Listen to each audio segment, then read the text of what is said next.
Good afternoon. My name is Donna Fiesel, and I'm your host of The Edge on IC Radio, your source for news and entertainment. You can also find us on television, channel 182 on Charter Communications, and Abundance Television, found on Roku, Apple TV, and Amazon Fire. Make sure you check out the podcast, netnewsnetwork.net. We're so good to be with you today. I have DeJoly with me right now. Oh, before I talk with DeJoly, let me go ahead and mention a few new sponsors. So we have Chick-fil-A, which is in Guntersville, Alabama, as well as in Fort Payne, Alabama, and also Local Joe's. DeJoly, have you ever been to Local Joe's? They're in Albertville. Mm-mm. Oh, man, they're a good place to eat. Phil usually takes me there on Valentine's Day. A good friend of mine, Tim, sings, plays the piano, this little Valentine date night kind of a thing going on there. And oh my goodness, he is really good. And he does a lot of my type music, the 60s and the 70s type stuff. And so he's there a lot of times on the weekends. Tim Lett, my old buddy. We used to be in the cell phone business with each other a long time ago. Mm. So anyway, you need to check Local Joe's out there, located in the old Hammers building. Right there in Albertville, close to Main Street, out that way. And I also wanted to mention Jefferson's in Albertville as well. So we're getting a lot of restaurants in. And we are giving away gift cards. Okay, so if you have a birthday, wedding anniversary, you just wanted just a date night or whatever, all you have to do is register for it. You can do that by sending a message my way.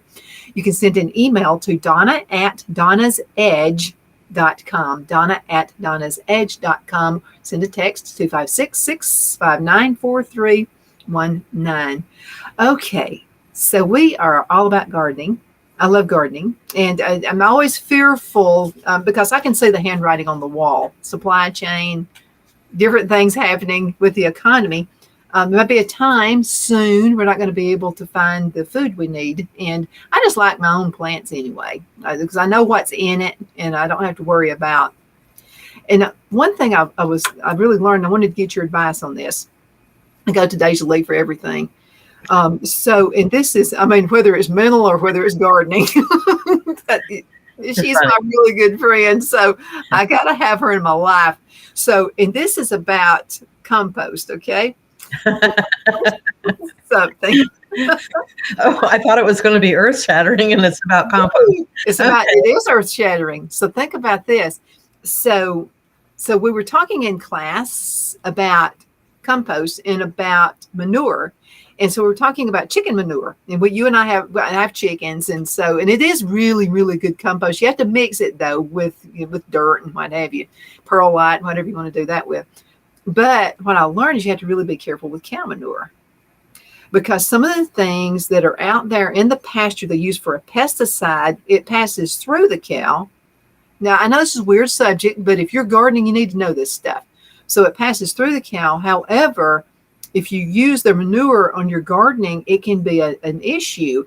And this is why they found this out. So a lady called the extension office through Auburn and said, I can't figure it out. She said, my tomatoes are just horrible. And she took a picture and let them see the tomatoes. They looked pitiful. But then the okra, which was planted right by it, was thriving. So what was used on a pesticide for corn? I didn't know this. Corn and okra are from the same family. They're cousins. I didn't know that.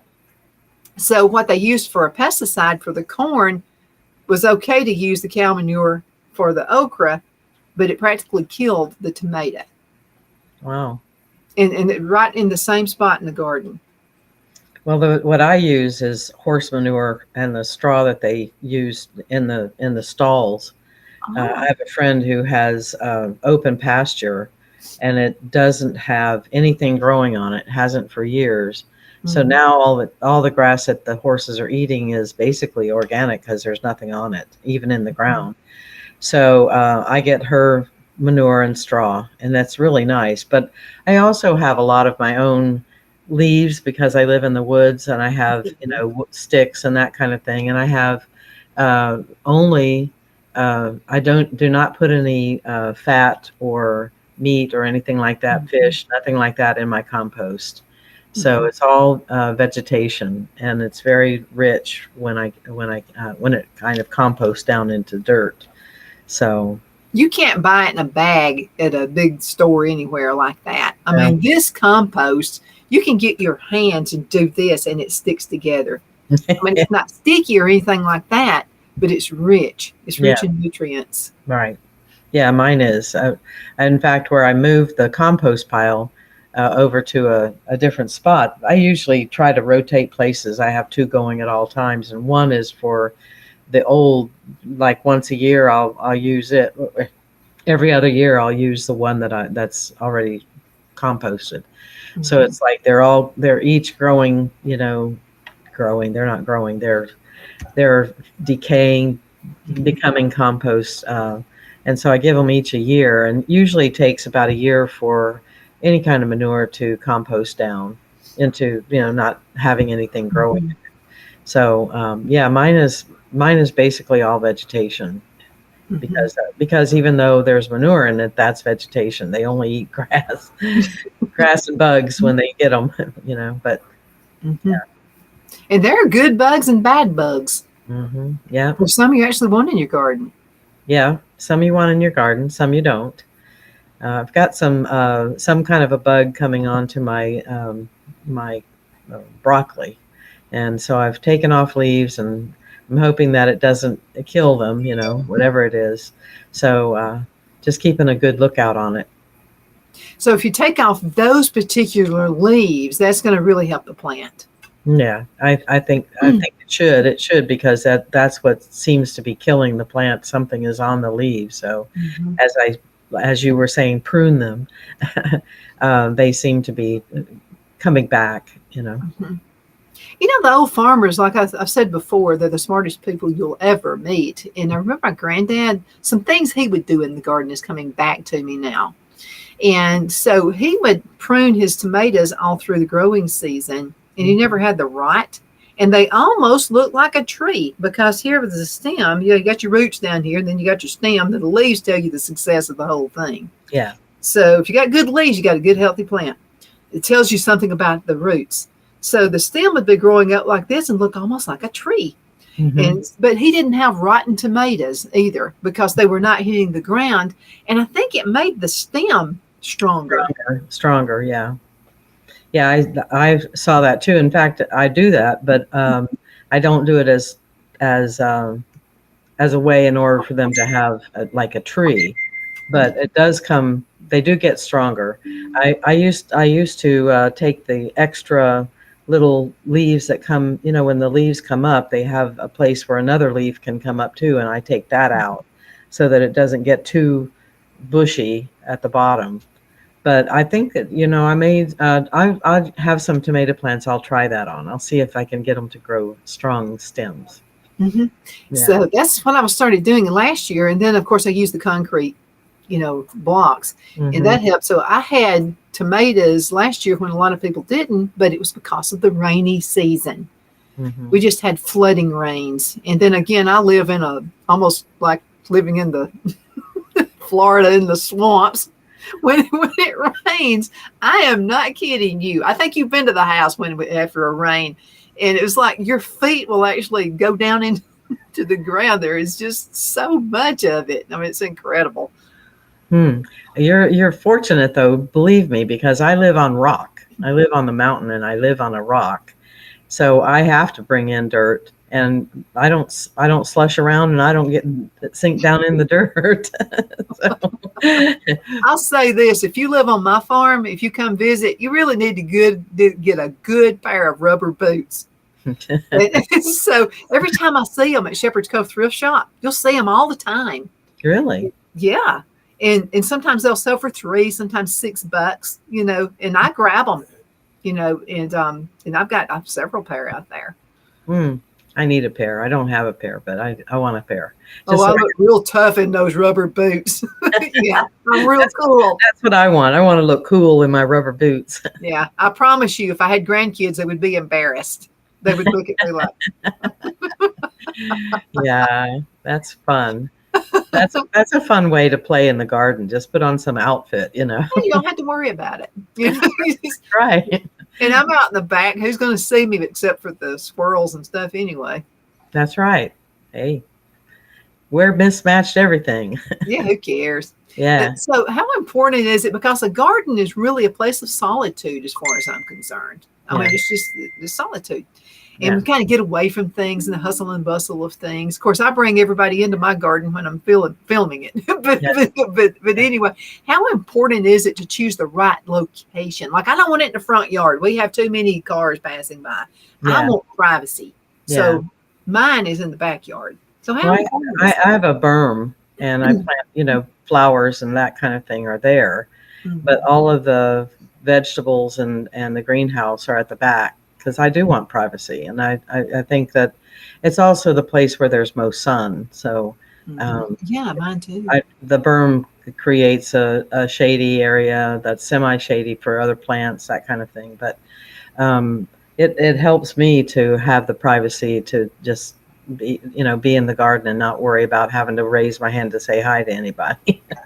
Yeah, because people pass by and say, I waved at you and you didn't wave back. Oh, yeah. So I'm like, I didn't see you. I was like into a trance, digging into my stuff. Let's go into a commercial break, and we're going to be right back in just a few minutes. Let's talk about people who live in apartments or live in condos. Okay. Who want to grow their own food, but they don't have space for it. We'll be right back in just a minute.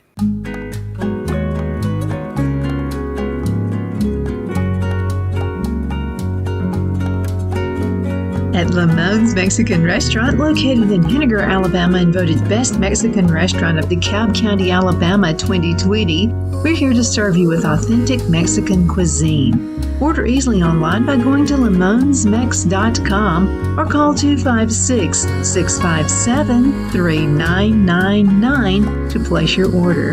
We're open Sunday through Thursday, 11 a.m. to 9 p.m., and Friday and Saturday, 11 a.m. to 10 p.m.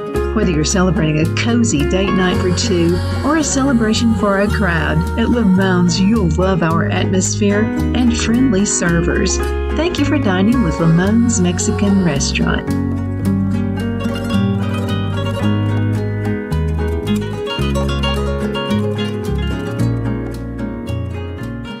Let Rhonda at Rhonda's Elite Tax LLC take the burden off you for all your tax needs. I know, because Rhonda has been taking care of my business since 2013. I feel Rhonda works for me because she knows the direct questions to ask to better benefit my unique business in order for me to get back the biggest refund possible. Rhonda is an ongoing student, and she knows tax laws are in a constant change every year. Call 256-281-9903 for an appointment to take the dread out of getting your taxes done. Rhonda is located at 11968 U.S. Highway 431 in Boaz. Again, that number is 256-281-9903. And let Rhonda's Elite Tax LLC champion your personal and business taxes.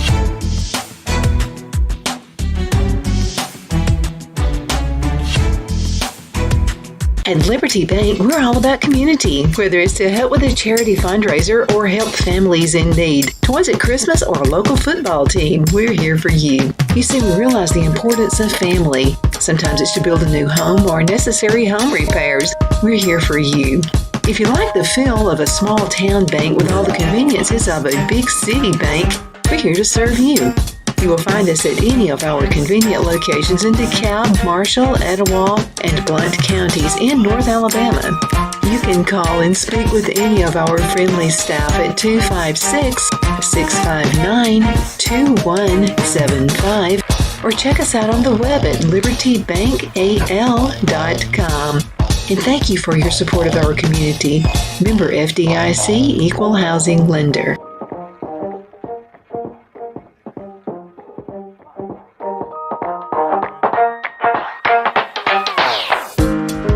Jeff McCurdy of the McCurdy Law Firm has been a public service of this area for over 10 years.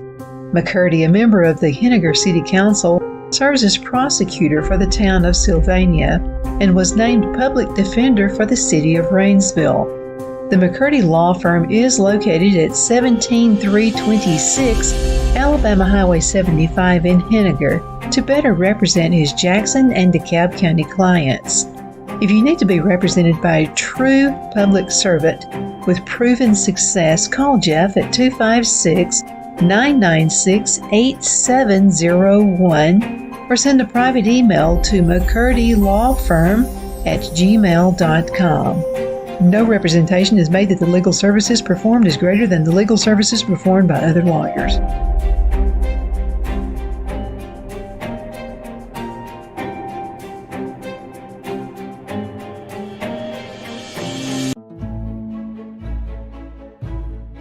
The Hatter Cafe and Country Inn is nestled in the northeast corner of Alabama the Beautiful in the delightful town of Mentone. We're located on top of scenic Lookout Mountain near Little River and DeSoto State Park and located only 5 minutes from shopping and restaurants. There is also a nearby community walking path and golf course. We welcome everyone through the doors and we are committed to outstanding service for all guests. At the Hatter Cafe and Country Inn, we invite people from all walks of life to come and get away from it all, enjoy the open spaces, treetop views, fresh, clean air, and experience Southern hospitality at its finest. We look forward to hosting you. To reserve a special event, or if you would love a special getaway at the Country Inn, you can call us at 256-634-2018. Good afternoon. We are back. My name is Donna Fiesel, and I'm your host of The Edge on ISC Radio, your source for news and entertainment. You can also find us on television, channel 182 on Charter Communications. Abundant Television, we are syndicated. Abundant is found on Roku, Apple TV, and Amazon Fire. And don't forget that podcast right down there, netnewsnetwork.net. netnewsnetwork.net. Go ahead and check it out. You'll see some folks who tell you the truth, and they're not ashamed to do it. I have DeJoly back with me again. You know, DeJoly, not everybody has land. And so we have a lot of folks who are just all over the place who watch the show. So we're really proud of that. But my son and daughter-in-law, for instance, they live in a townhouse. And so they have a patio where they actually have vertical gardening that they can do. Now, sometimes, even though you may own it and you own this, whatever you're living in, you still have to ask homeowners associations if it's okay to do that. So make sure you get approval first. Mm-hmm. But let's talk about folks who live and they don't have a yard, but they can have a vertical garden. They can. How do you do it? Well, there are lots of ways, and you're the expert at the hydroponics because that's a way to do it vertically. You can also. I'm no expert, by the way. I can write a book on what not to do. Yeah, well, I'm there with you, girlfriend. So it's one of those things where you can grow vertically, or you can grow. There are tiers that you can build with dirt as opposed to that, and you have. Plastic containers that go underneath the pots where it doesn't drip down on your neighbors, that kind of thing. But it's really nice to be able to go out. I've seen them on Google where it looks like a tree.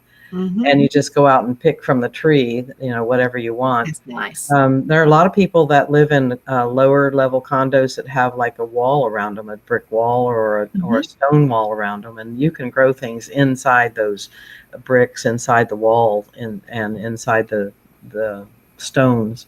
Mm-hmm. And they don't take much dirt at all. As you've seen, you can do it with water, but there are a lot of things that you can change in your environment in just a small way that will allow you to have plants. Now, when I lived with just a small space, my garden was on my front deck. It was just like a 4x10 piece of cement. Mm-hmm. And I had beans growing up the banister, and I had lettuce, and I had different things. And then around at the side, I had my lower level. I did my spaghetti or my lasagna method of making compost, and I created a dirt there because there wasn't dirt. And I had all kinds of veggies there as well as flowers. So, you can do it in a very small space. You don't have to be confined. You can find a bin, several bins, and drill holes in the bottom of them and have plants growing in that and use the lid for the water catchment, that kind of thing. I'll tell you something I saw, and this was the wood pallets that you can pick up sometimes for almost nothing. And so I saw something I thought was really neat. They turned it sideways, kind of like this. And so, where the space is, on the pallets, they actually made a little shelf kind of, and got another piece of wood and put it under each one of those. And they planted like your herbs and even some tomatoes in it. And then the guy actually hooked it onto the back of his house where the sun would come to it. And Mm-hmm. so I thought that was pretty neat. That's Yeah. very nice. It's very creative. A lot of people think they can't do something, but if they really think about it and go to Google or wherever they look for their Pinterest is just full of good stuff. yes, and go to where say I can't grow a garden and say, well, I want to grow a garden, Mhm. and then just go to places where you can get information about doing that. You know, Like, you can go also to Donna. Go to Donna. She knows all no about go to DeJoly. She's going to know. no.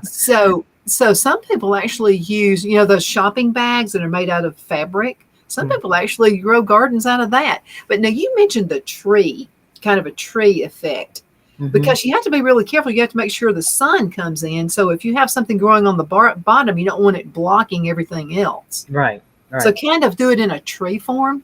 Mm-hmm. Yeah, it allows everything to have air, because you have to have air also, and sun. So depending on where you live, of course, you may not be able to do it outside. You can always get a grow garden for inside.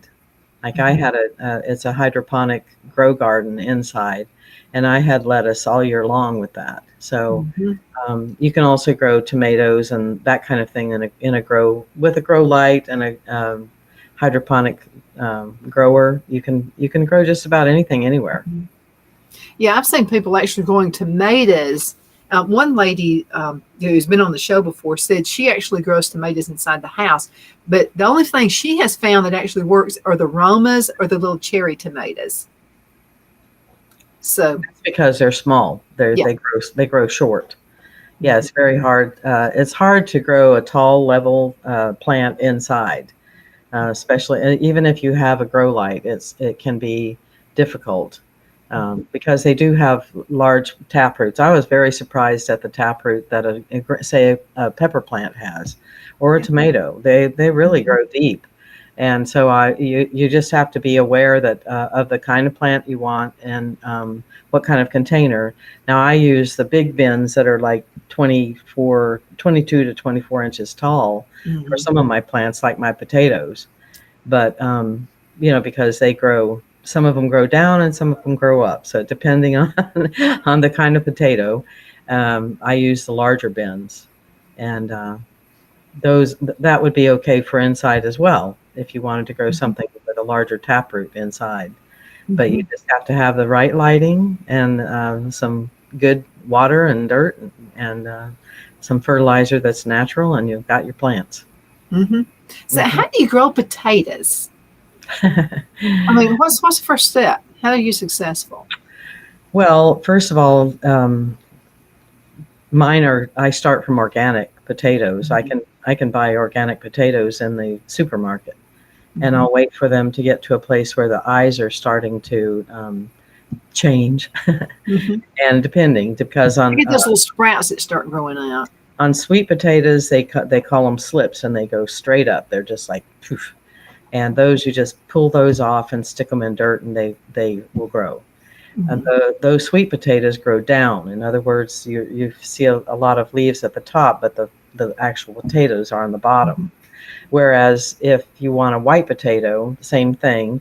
You wait until they've got little knobbies on the potato, and you cut them in pieces and put them in the dirt. And those are white potatoes. And they start growing from that, and then you have to put them in dirt low enough so that you can build up around them, and usually about a foot tall at the end where because they'll grow up, those potatoes. Do you put the whole potato in there, or do you cut it up in pieces? You cut it up in pieces. You cut it up just so that each plant has one eye. So yeah, you cut it up. That may be where I've messed up before. I've cut it in half, and then I've had like several eyes going out. No, so you just want one. You just want one. Yeah. Especially if you're going to do it in a container. Yeah. Well, even if you're not, you want only one eye, because each eye would be a plant. I see. Now, let's talk a little bit about water, because this is what I've done before, and I have learned the hard way. what not to do. Okay, so we were talking about different ways to have gardens, and about actually you can actually have a garden outside on your deck or on your patio.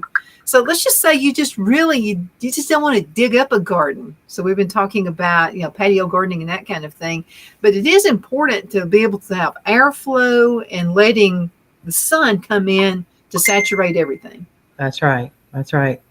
You were talking about potatoes. I know that you can grow potatoes in a grocery bag. Mm-hmm. So that, and it depends, because you want a black one, whether because of the heat, you don't want it to get too hot. So all of it, you have to really do some research, and that's how I learned some things. Mm-hmm.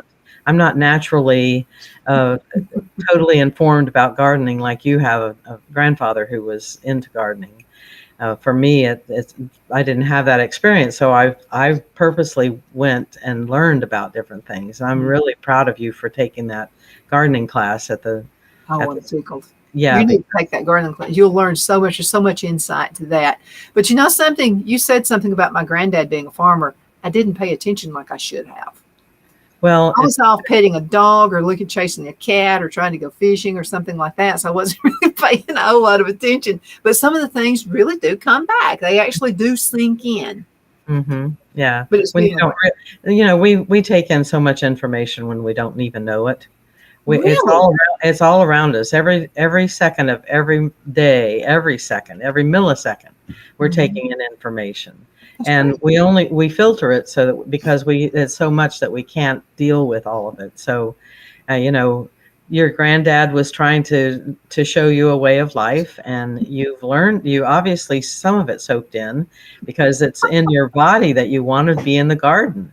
And you may not know everything he knew, but he had a lifetime of learning, to have that. So, and you're constantly learning. You go to these classes, or you go to another farmer, or you go to a garden shop or whatever, and you ask questions. And I think that's one of the things about life that I like to tell people is always question everything. It depends, it can be in politics, it could be in science, it could be everywhere. Question. And until it feels right, resonates with you, don't give up. Don't stop questioning. I totally agree with that. Sometimes it's that little small, still voice. Yeah. Trying to tell you something. But sometimes we get so busy with life. We've got like thousands of things going on, especially young moms, because they're taking care of kids and that kind of thing. And they'll hear it, but it's like, well, okay, I'm listening, but I'm going to put it over here to the shelf. I'll get back to it later. The problem is sometimes that later never happens. And so you've missed a good learning opportunity when that happens. But I got to say this, both my granddads loved to fish. They could catch fish when nobody else could. Even on the calendar, it would say, this is a horrible day to go fishing. They could go fishing and catch fish. So we were out fishing one time with both my granddads. They were catching everything. So I said, that's not fair. I'm not catching anything. I was just like 14 or something. I said, I'm not catching a thing. And so my granddad said, it's because you're talking too much and because you're not still. You have to be still. You have to listen to the fish. From your advice right there, you got to listen for it right there. So I said, no, I think they're just all on your side. So I went on their side. They came over there to the side I was at. Then they were catching the fish on the side I didn't have. They were right. That was grand advice. DeJoly, we got to go. Thank you so much for being on the show today. It's always a pleasure. Thank you for having me on. I always enjoy it. Thank you. Love you bunches. Okay, girl? Love you too. Okay. We'll see you later. And I'll see you later too. Thank you so much for watching. We'll be back in just a few minutes with another awesome, awesome guest.